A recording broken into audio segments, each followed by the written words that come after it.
Good afternoon. Welcome to the NewsWire here on SportsGrid. Happy Friday and happy day 2 of the NCAA Tournament. We'll have breakdowns of everything that happened yesterday and previews today as well. Also, Kyle Soppe will be with us here on the show to break down the latest in the college basketball tournament. John Lafayette from The Measure, Dexter Henry as well. So hope you enjoy this version of the show. We tip off in 15 minutes. I'll get to the first game of the day in just a minute. But first, let's get to another big story in sports from today and yesterday as well. Major League Baseball announced yesterday that they will be having a partnership this season with a company that we've come to be very familiar with over the last 6 months. Polymarket is the exclusive prediction market partner of Major League Baseball and the only platform allows to use teams, logos, and marks. Representing the latest pro league to embrace the prediction markets, Major League Baseball, NHL, MLS, and UFC as well. So we'll see what exactly happens this season. Opening day is a week away. Meanwhile, the Midwest region is just 15 minutes away. Santa Clara takes on Kentucky at 12:15 Eastern. As of right now, it's a very short spread here with Kentucky minus 2.5. The over-under is 158.5, and the winner will play Iowa State. And Iowa State will certainly hope for the best this weekend, too. If Iowa State wins, they'll take on one of these two teams with a chance to get to the Sweet 16 as well. Over in the Midwest region, we've got Texas Tech taking on Akron. And right now, that's the 5-12 matchup at 12:40 p.m. Eastern. The winner will play Alabama. And if Alabama wins, that they would move on. They play Hofstra later today. VCU defeated UNC last night, 82-78. North Carolina was 2.5-point favorites. The game went to overtime, and in overtime, North Carolina couldn't knock down their free throws. In fact, the final free throw was a shot that was missed completely, attempted to miss, but didn't even hit the rim. That frustrated Hubert Davis after the game. Coach, what do you think went wrong? What do you mean? This sucked. Why could have scored in the last 4 or 5 minutes of the game? Well, I mean, to go back, what Seth said, just because you miss a shot doesn't mean something's wrong. We had open looks, we had shots at the basket, we had executed plays, and we missed 8 free throws. And sometimes the ball doesn't go in. We also made, in order, and you really want to compliment VCU, their resiliency in down 19 to keep trying to find a way. Also felt like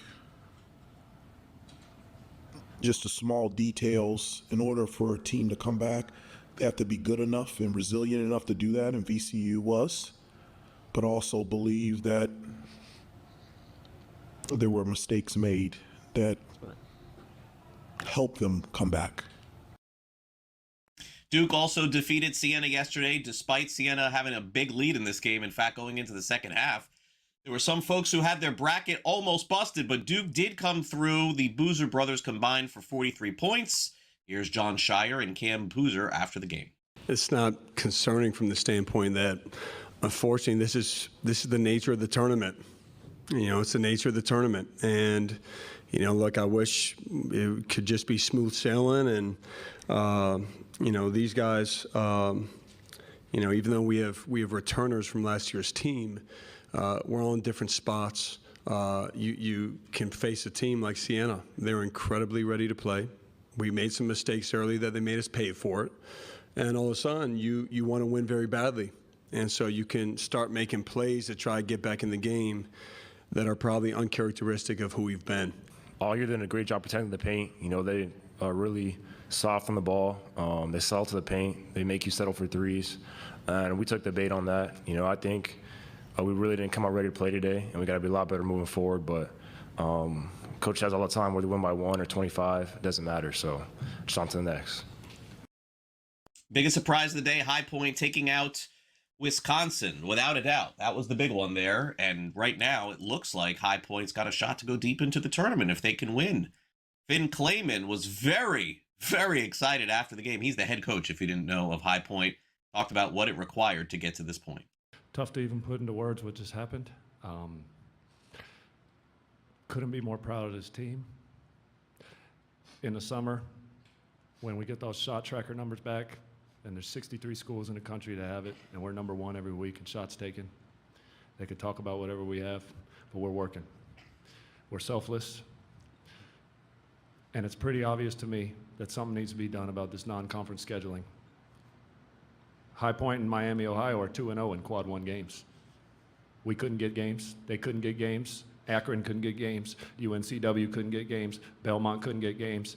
We won 22 of our last 23 games, and we didn't move up one spot in the metrics. Not one. We won 22 of our 23. We've won 25 games by double digits. That team right there is a fantastic team that beat 5 top 10 teams. If we can get games like this on neutral courts and some home games, I think we'd know who's really the best teams. I'm proud of these dudes, and we're not just here to win one game. We're here to get to the Sweet 16. Finn Clayman, a popular name right now in the NCAA tournament. Meanwhile, Texas, very popular. They win their play-in game and also beat BYU yesterday, and BYU was favorites, and so now Texas moves on. Also, St. Louis takes care of Georgia 102-77. 100-plus points for the Billikens. Michigan takes control in the second half to defeat Howard 101-80. They were 30-point favorites. They did not cover that spread. Arkansas covered their spread late last night, beating Hawaii 97-78. Darius Acuff had 24 points in the game. John Calipari's 60th tournament win, 5th all-time. First 5 minutes of the game, says Calipari, were crucial. The start of the game, we talked about it. We've been talking about it for the last month. First 5 minutes. Now, the first 5 minutes could be 15-15, but you were ready to play, and the other team played well too. Today, they missed some shots, and then they started making shots. You got to give them credit. They did not quit. Hawaii just kept playing. And all of a sudden, I'm looking up, it's 15, but then we make a play or two. These two, Malik Ewan is showing, he's basically telling on himself of this is how good I am. And the way he chased down balls with unbelievable energy. And then you saw TB. And the great news is you saw him where he wasn't making shots. How did he look? And he didn't make shots. And you're looking at him like, holy cow. And that's what I just keep trying to tell him. If you make them, great. If you don't, just do all the other things you do. So that was a good start for us. Always worried about the first game. Hard game for everybody playing. Izzo's season began for Michigan State just like it did for John Calipari, and went well, at least initially. In Game 1, Michigan State wins big. They move on to the next round. Texas A&M defeated St. Mary's 63-50. St. Mary's 2.5-point favorites, but they turned the ball over 18 times, and naturally, that's not going to work. Also, Gonzaga had a tight battle with Kennesaw State. 73-64 the final, so the Zags do not cover as well. As you can tell, the Dogs were barking quite a bit, but Illinois basically takes out Penn in a very easy victory. And the final score in that one, I believe, was 105-70. They were 25.5-point favorites, so naturally they did cover that spread.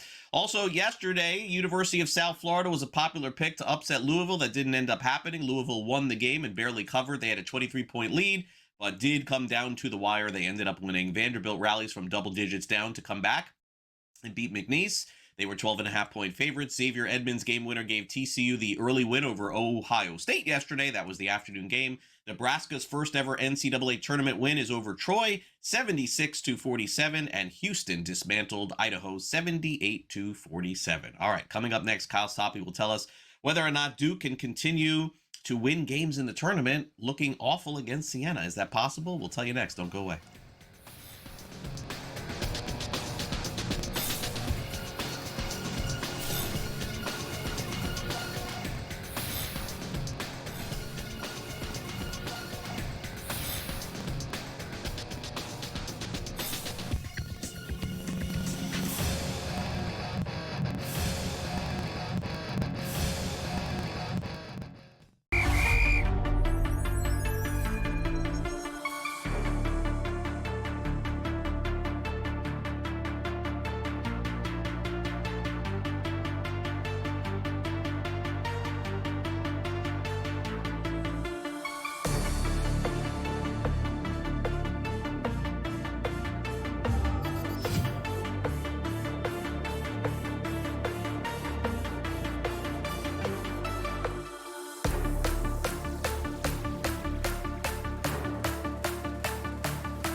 Great to have Kyle Sabi back breaking down the NCAA tournament for about 15 minutes or so. We'll see how much we can get into here on the show today. Let's go back before we go forward. Kyle, thanks for coming on the show here as well. I guess the biggest question for a lot of folks out there, even if they don't bet on sports or they don't even bet on the NCAA tournament, everyone fills out a bracket. Should they feel comfortable right now having Duke going far in their bracket? I listen, Duke through the years has always put a stinker up or two, but usually they win. And usually the games are like in the Sweet 16 or Elite 8. What is going on here? First round against Siena?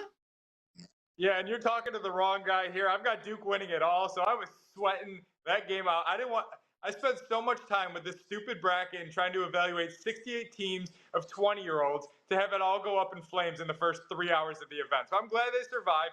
And I think we're okay. 19% from three, that's not going to happen all the time. And with these injuries, it's really opened up the door for Caden Boozer to kind of show that he's not just the twin of one of the greatest players in the game. He's actually pretty good himself. 51 points over his last 3 games, 53% shooting.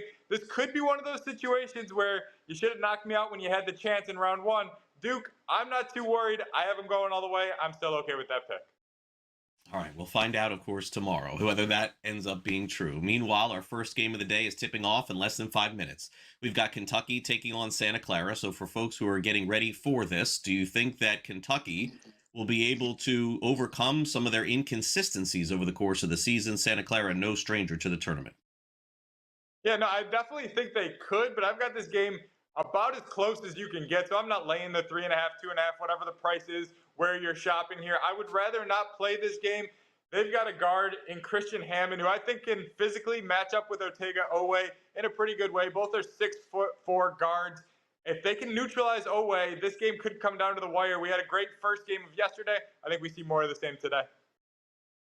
Texas Tech, Akron in the 5-12 matchup. Everyone is a little scared after seeing High Point come through as the 12. But as of right now, it would appear that Akron is getting the big points, plus 7.5, total 155.5. We know Texas Tech is the better team, but it is the tournament, Kyle. So what do you think?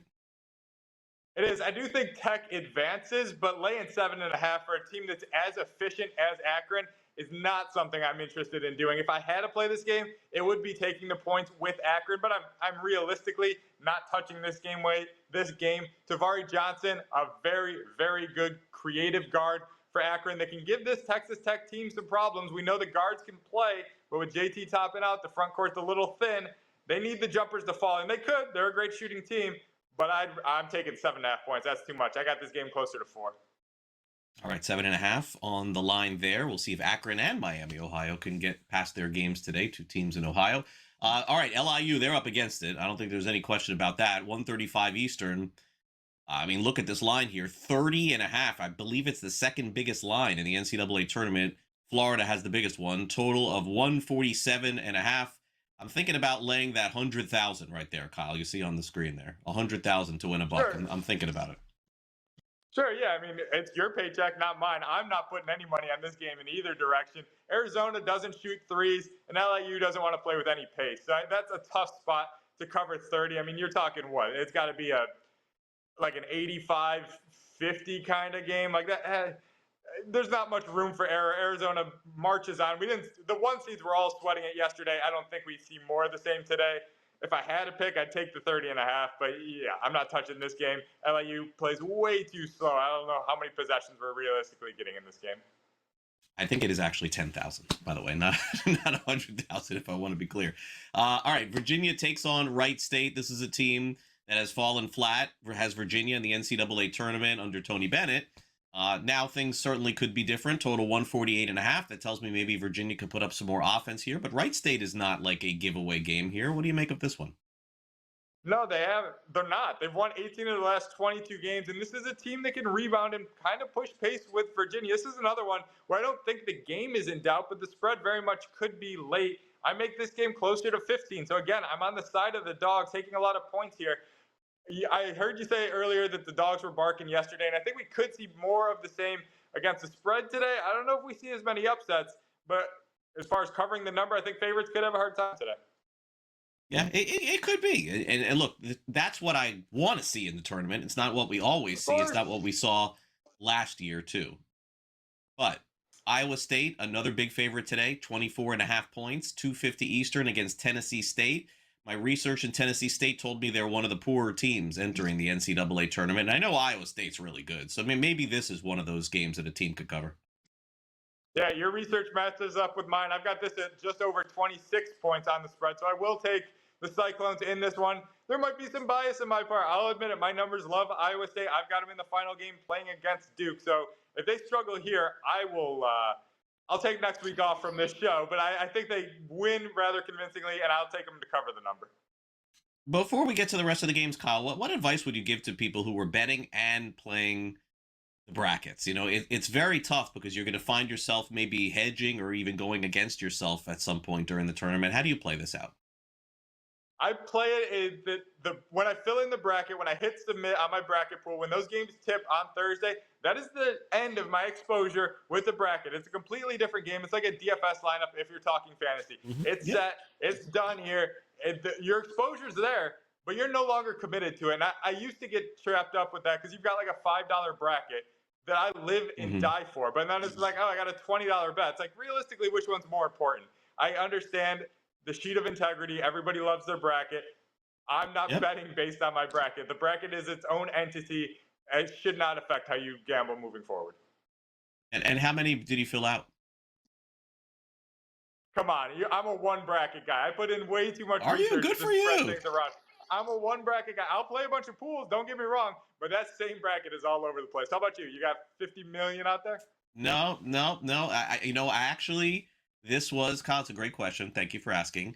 It was the latest ever that I had entered and filled out a bracket in my life. Like, I have always been someone that it comes out, I register, and, poke around a little bit Tuesday, and then Wednesday night finalize.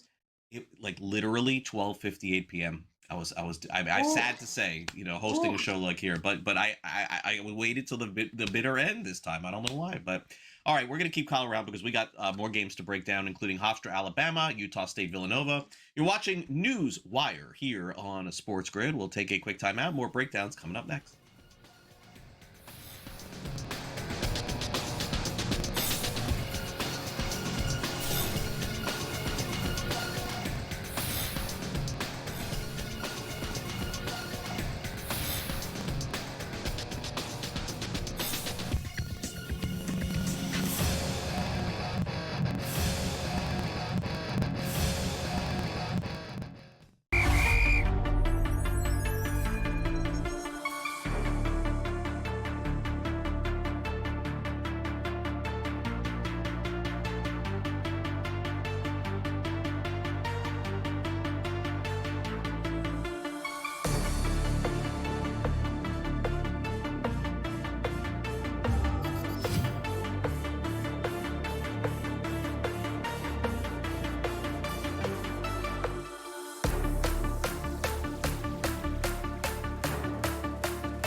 All right, hot shooting to start, by the way, with Santa Clara and Kentucky, 8-8 already. Teams making shots here. We'll see if that leads to an over, but it's very early on in that game. I want to stress. Don't stress out yet. Talk to me in the second half of that game.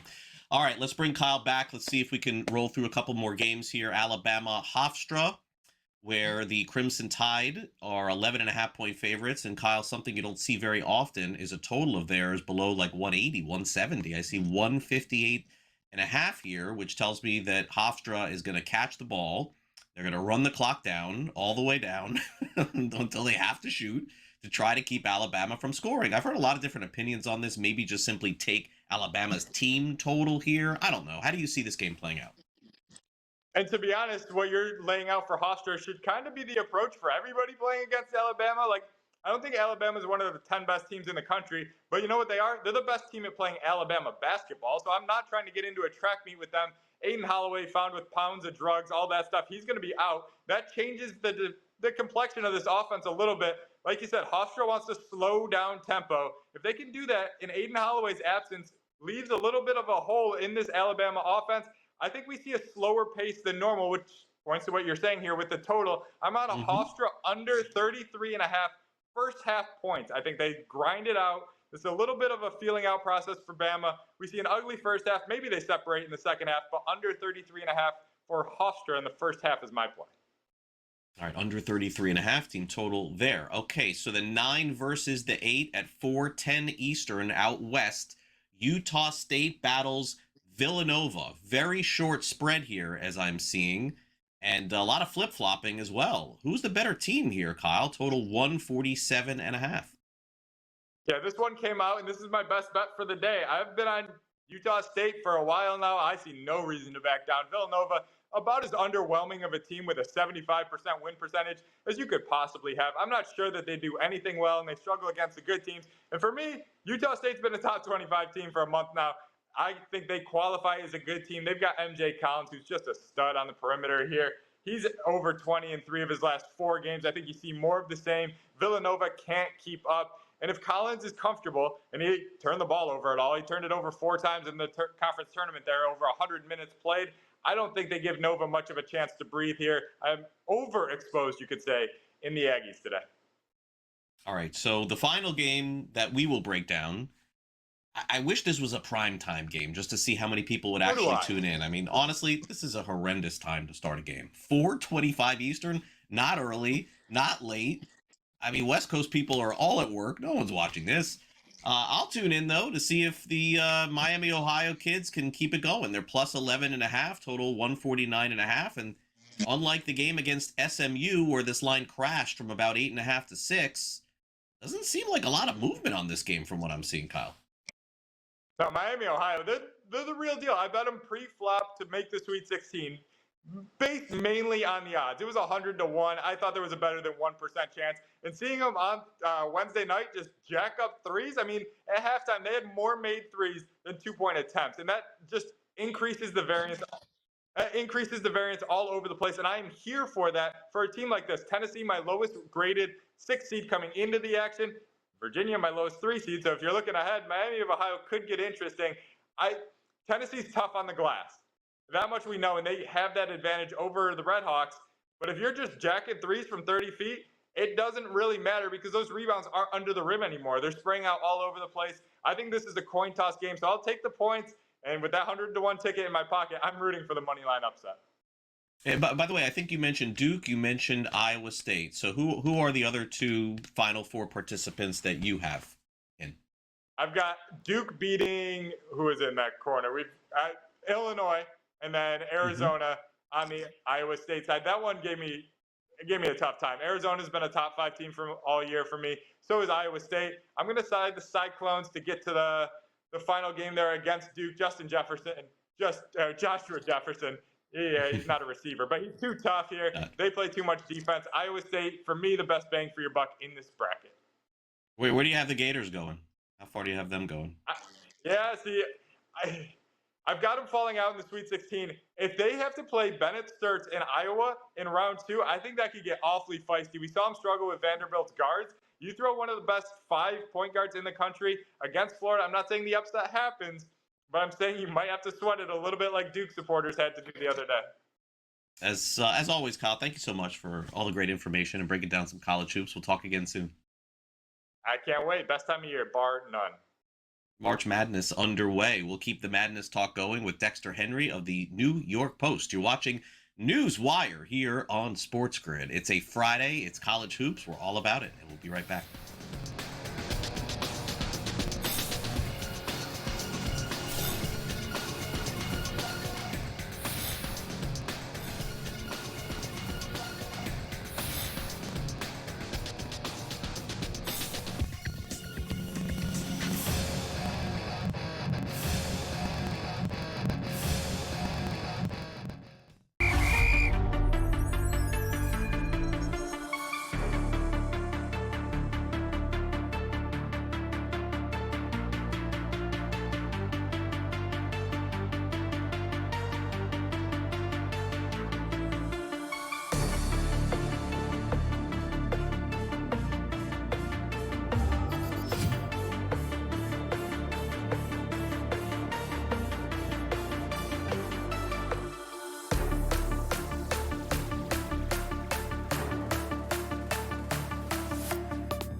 Great to check in with Dexter Henry from the New York Post. Lots of NBA we usually discuss, but it's March Madness time. So let's break it all down with Dexter as he joins us now here.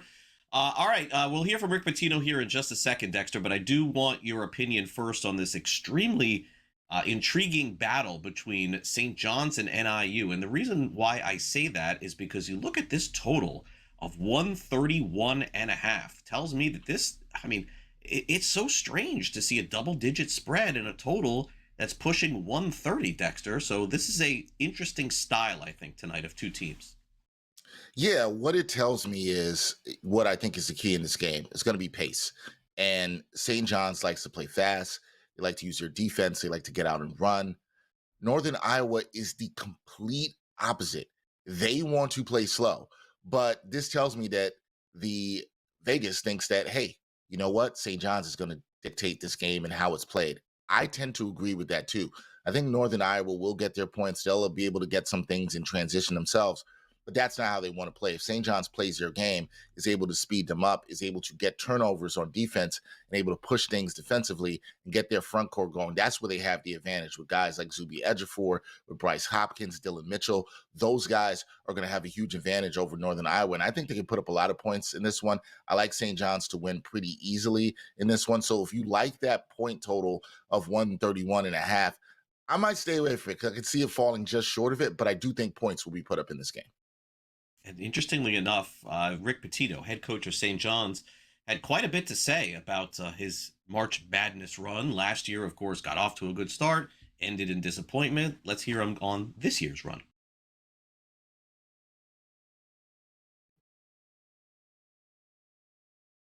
Or maybe not. Yeah, I told Dave after the game. As far as players, I hope that my players have grown as people, and I'm hoping they've grown as basketball players. The only thing I'd like to leave the fellow coaches with, just have fun. March Madness, I could be out of coaching next year. I really can be. You're 73. And I want to have the greatest time of my life. I'm going to coach this game as if it's the last game I'll ever coach. Then if we're good enough to win, it's going to be here. And if it's next year, I'm going to coach next year as if it's the last year I'm going to be on earth. And that's the way I coach. But I also appreciate the blessings I've been given by being allowed to coach this long, because it is a blessing to be at St. John's coaching where you grew up. It's a blessing. And Dexter, Pitino has reinvented himself. And I don't know about you, but even with his, let's just say, extended age, is fair to say at this point? I don't want to call the guy old. Extended age at this point. I don't see him stopping getting this second chance. Yeah, I don't see it either. Somebody who's around the team a lot, covers the team and hosts a show on the team. I don't see it either. Rick Pitino has been really reinvigorated in these last couple of seasons with the Johnnies, and he's done a fantastic job turning this program around. St. John's is back on top of the Big East. He is really loving coaching these guys. When you hear him in these post-game press conferences, Craig, he's constantly talking about how much he appreciates that. And I think for folks who don't know, that's real what he's saying there. Like, he does coach every game like he's last. Rick Pitino's a very intense guy when it comes to coaching, but I do think there's that appreciation for it and the moment. Now, I think that can translate to the players here, Craig, because I think a lot of the players that play for him, Zuby Ejiofor being his senior, I think they understand, look, coach doesn't have a lot of time left in terms of coaching in this world. They like to do something special for him. I like the St. John's team. They've been playing well towards the end of the season, and I think they're primed for a deep run in this tournament. How deep, I'm not sure, but I do think they get to the second weekend. So speaking of a team that doesn't like St. John's very much, that would be Connecticut. They have to be seething a little bit entering tonight's game in the NCAA tournament. Their coach will. 135.5 total. UConn, 20.5-point favorites against Furman. I really don't want to be Furman tonight. No, you do not want to be Furman at all whatsoever. I do not think this game is going to be close at all whatsoever. I think this is one where if you're betting on this one, you might want to look at the team total for UConn. In these games where you think there could be blowouts, I might take UConn over whatever their team total is. That 136.5 is a lot. Could I see that number being crushed in this game? Yeah, I absolutely can. I think UConn just has too much. I think they're a little bit disappointed with their season, particularly how it ended in the Big East tournament. You talked about them hating St. John's. They lost to them in the final. But this is a very good UConn team that, once again, has championship aspirations. And they know they have to be focused from the start of this tournament. I think they easily take care of business. I wouldn't want to be Furman either, Craig. I'd hope you can keep it competitive for maybe a half, but I'm not sure it'll be like that after a half. All right, well, the bigger lines have been harder to cover, it looks like, at least early in the tournament. Again, one day.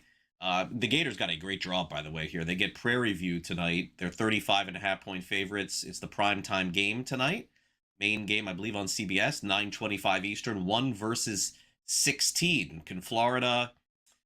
I mean, look, to win a national championship back-to-back is very, very difficult. But I would say, Dexter, if any team can get close, it would be them.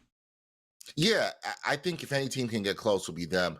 Look, in my bracket, I have them going to the Final Four. I have them in the championship game. So I think this team is just really complete all around. I think they got a little bit better in their backcourt, adding Boogie Fland, who's been a tremendous player for them here. It's hard to go back-to-back, but they do have a chance. And I think tonight will be their first step towards it. Like UConn, I think they easily take care of business.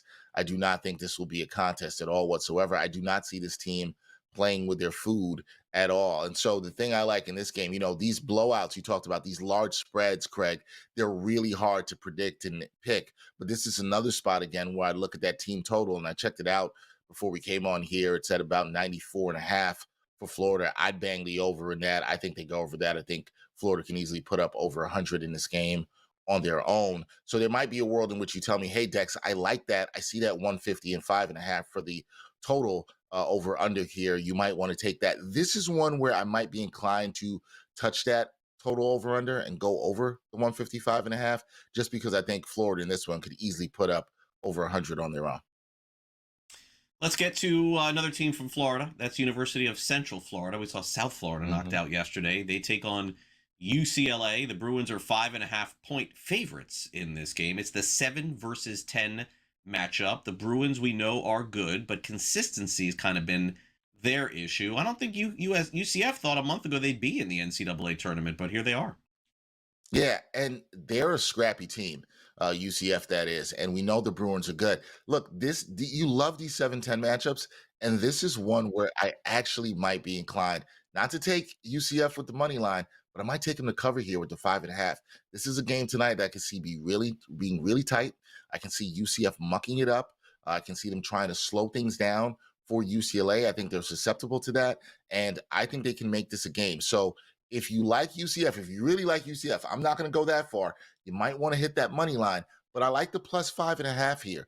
I think they can keep it, 5 points and under. I think this could be a 1-2 possession game late in this game. And so that's a bet I would like. I'd be inclined to think that UCLA wins this one and they squeak this one out. But I think UCF, who's played a little bit of their best basketball towards the end of the season, I think can keep this a close game. Finally, let's take care of Iowa and Clemson here. I made the joke on the show I was on this morning, Dexter. It feels like Iowa's playing football today here with this total. 130, another really low total here. They take on Clemson, slight favorites here. I don't know. This feels like this game, Dexter. Let me close my eyes and dream. There's a minute left. The game is tied. Some team is up by 1, and we'll see who ends up winning. It feels like this is coming right down to the wire. Yeah, I can see that. And I think for that reason, I'm actually going Clemson here. I like Clemson in here. I know that, Iowa has, they've played well. They've got some shooters on this team. Clemson, I think, has been a little bit battle tested and maybe a little bit disrespected in the ACC, which has not been the strongest in the last couple of years. But I think Clemson is able to eke this win out with their physicality, with their ability to play a little tougher. I think Clemson gets the job done. So I'm going to go Clemson to upset. I'm going to hit that Clemson money line at plus 118. Dexter, good luck with your picks, with your bets, and of course, with your bracket. Appreciate you coming on.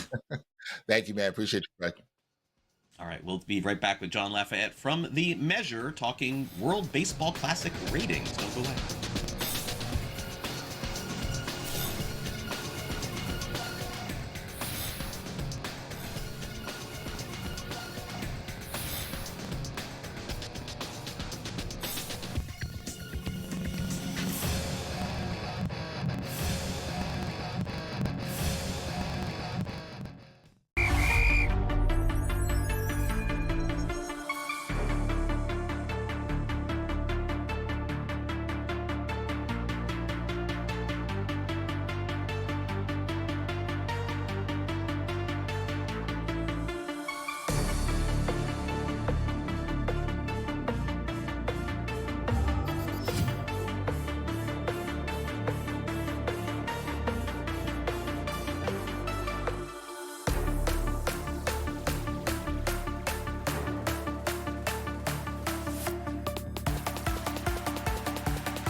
Welcome back to NewsWire, the only game of consequence at the moment in the NCAA tournament that's a little advanced in the game. Kentucky Santa Clara, 20-18, already closing in on the end of the first half here. Kentucky leads Santa Clara. That's the 7-10 matchup, 20-18.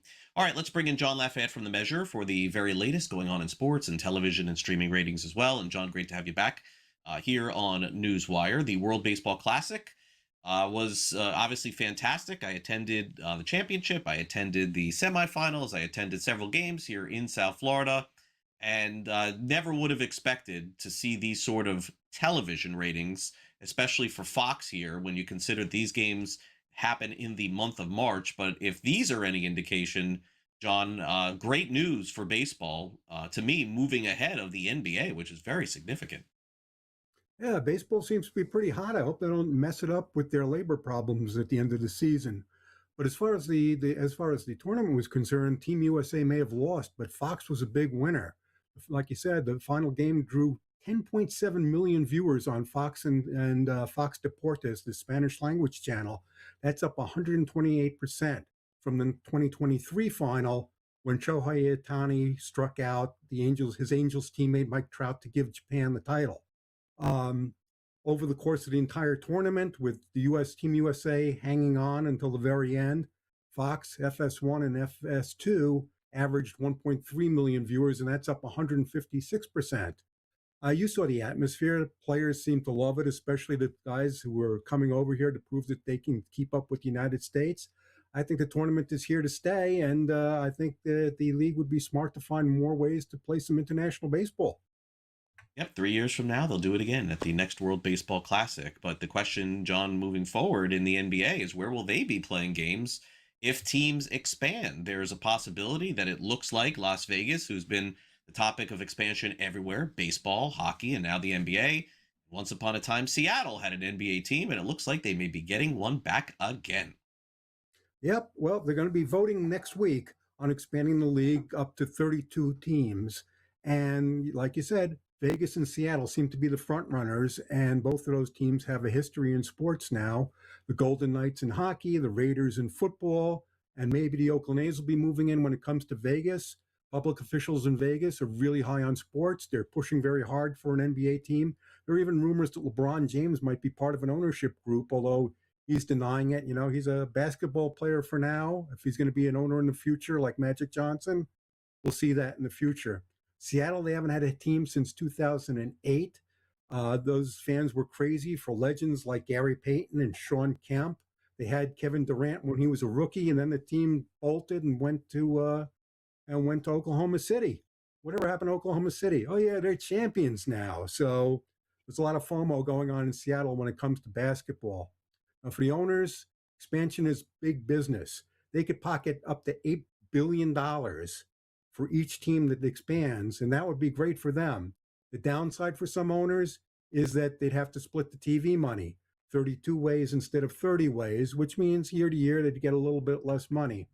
The big problem with expansion comes from the fans. Fans and other experts who follow the league, they say, hey, we already got a lot of teams in this league that aren't playing to win. They're looking for draft choices. They're tanking. What do we do about that when there's fewer teams contending? There are a lot of players to go around, but a lot of teams are still looking for next season. And that creates a lot of these games, especially late in the season when it's hard to get people to go. And you want to make sure that there's going to be players for you to see. So it'll be interesting to see what the owners decide next week. A big decision for the NFL Players Association. They, every once in a while, decide to switch things up. In this case, they have a new Players Association director here, executive director. Who is it? The guy is J.C. Tretter. You might not have remembered him as a player, but he was a lineman with the Packers and the Browns, among other teams. He was also the chief strategy officer for the union until about a year ago when he quit. Him and the executive director both left, partly because of a lawsuit that they lost. Actually, it was an arbitration that they lost trying to prove that there was collusion against the players. There was a lot of weird things going on with that particular case. And so when they left, it was sort of like, okay, let's see what happens. Now they're back. Roger Goodell, for one, seems to be pretty happy about it. He said all kinds of nice things about JC. And there's a lot on the agenda as far as the union is concerned. The main thing is this 18-game schedule that the league wants to put through. Also, a lot of more international play, and both of these things could affect player health as well as the players' wealth. And so that's something that they're going to have to negotiate. And historically, the NFL Players Union has been among the weakest of these sports unions. The NFL is very, very powerful, and NFL careers are very, very short. That's bad leverage as far as the players are concerned, and it's going to be tough to see if J.C. Treader can figure out a way to give the league's players a little bit more leverage. John, the WNBA season begins in May, and good thing there will be no lockout, there will be no strike. They have come to a new agreement, and most importantly, in this new agreement, as the players have asked for, the minimum salary is up to $500,000 in the league, which is significant considering the pay previous to that was close to half of that. Yeah, it's a big jump for for these players. Women's sports has become very popular. It's become a big business, and women want to get paid, and I think that's only fair. Like you said, this new deal that hasn't been ratified yet, but it seems to be pretty close to being finalized. It increases the salary cap to about $7 million per team, and that's up from $1.5 million a year. For superstars who qualify for the max, they can get paid as much as $1.4 million. So that's good for them. The other thing that's going on with the WNBA is that they're talking about expanding the schedule to 52 games from 44 games. That'll bring in more revenue. That'll help the teams pay for these new salaries.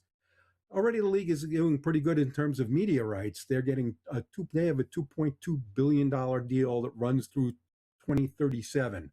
So there's a lot of money to go around, and the players at this point are getting about 20% of it. That's not a real big share as far as pro sports goes, so they've still got a way to go. John, as always, thanks for coming on NewsWire. We'll catch up again next week. Thanks a lot, Craig. Good seeing you. NCAA tournament underway. I'll give you a quick update when we come back after the break, and also tell you why if you bet Siena on a FanDuel Sportsbook wager yesterday, you may have cashed without them winning. And I'm talking about outright. We'll have that for you next.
All right, as of right now, there's two games going on in the NCAA tournament, but one is, kind of hard to get a gauge on.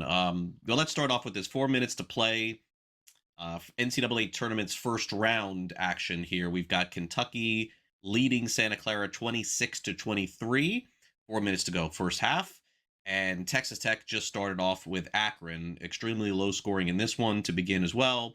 10-7 as 13 minutes left in the first half. Next game after that will be the number 1 seed Arizona taking on the LIU Sharks. So those are the games set to start, and we'll have coverage for you coming up later today here on a SportsGrid. All right, as we wrap up the show, those of you who bet on Siena yesterday, I got some good news for you. If you didn't know, you want to check your sports book. Also, a wild story with High Point as we wrap up the show. It's time now for some last licks.